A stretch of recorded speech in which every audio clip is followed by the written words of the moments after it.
the very first takeaway that I want to talk about is it's panic button time for USA basketball. They lose their opening group stage match to France. They were down in the third quarter, made a great run, some solid defense, and they ended up going up by 8 in the fourth quarter and choke it away. A absolute dagger three by none other than Evan Fournier of the Orlando Magic, but now that he's in France, he is LeBron James.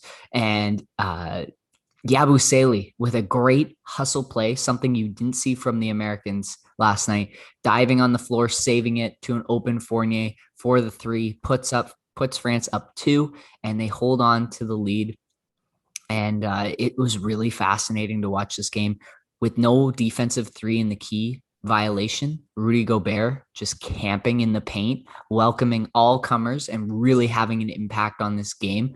The Americans, you can tell, are a little bit rattled by the increased physicality and lack thereof of calls associated with the physicality and the lack of space that is in international basketball. The 3-point line is a little bit closer, and so things are a little bit tighter. And then with no three in the key, Rudy Gobert sitting in that paint, France actually ran 2 7-footers at a time at some point. And so it's just a lot of presence in the paint, and they're not getting those easy open space layups that they're used to in the NBA. And so they're relying on a lot of individuals for creation, and you're not seeing this cohesive unit coming together yet for the United States. Devin Booker didn't look like he had a great time. I'm sure it's been a long week for him. And then Drew Holiday winning an NBA Finals, going to the parade. Then they hop on the flight and he comes right into Tokyo. First game, he's picking guys up 94 feet. He's dug in. He's still in NBA Finals mode. He was maybe the US's best player because he looked like he was the one who cared the most in that game. He's working his butt off both ends of the floor. And I think the U.S. needs to learn a little bit from these guys. They have guys who love giving it their all, but it just doesn't seem like it's coming through for them enough. So they need a little bit more size and I think a little bit more playmaking. They don't have someone who necessarily glues this team together on the offensive end, like a Chris Paul, like a Kyle Lowry, like a Trae Young even, where you're distributing the ball, getting the guys in rhythm. They don't necessarily have that in their point guards. And so it could be a very short stay for USA basketball if things continue the way they do. And really fascinating to see some of Damian Lillard's comments after the game where international guys, they get better when they go and play at home. Obviously, they've got that pride component, but it also is because a lot of them grew up almost valuing the international basketball at a higher level than the NBA. They are a lot more used to playing those systems. There's a little bit more continuity. There's a little bit more familiarity with the rules and how to take advantage of the differences in the game.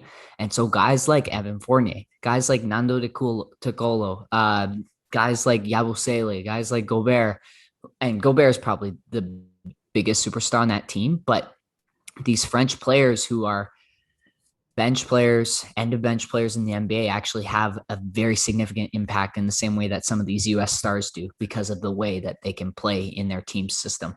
And so it's going to be fascinating to see if the US can turn this around. Any team that's got Kevin Durant on it, it's going to be really solid, but he had 10 points on 4 of 12 shooting in this first game, and they're going to need a lot more from him if they're going to have success. Yeah, I did catch that play right at the last minute where Team USA missed 3 pretty wide open 3-pointers, and that the nail in the coffin on their loss. If you were to ask any betting man what the chances of that happening once are, let alone multiple times, I don't think many people would take that line. So have to expect they pull it together in the next 2 games against weaker opponents than France. But the stuff I was reading, hearing about this game was like, wow, this really is a bit of a slap in the face of the NBA. This was such enjoyable basketball to watch that flowed really well. Yeah. And all these superstars looked lost without the refs giving them every call they wanted and having to deal with the increased physicality. Yeah, timeouts are shorter, things flow better.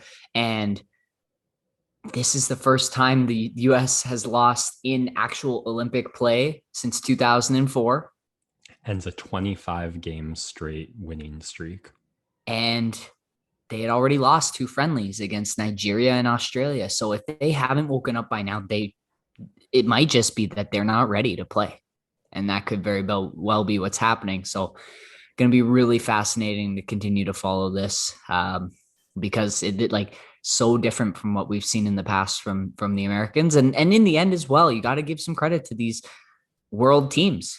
The progression has been great. Like Canada didn't make the Olympics and they have a bunch of NBA stars. Hopes were high, but you've got teams from places that are just growing their programs and having success.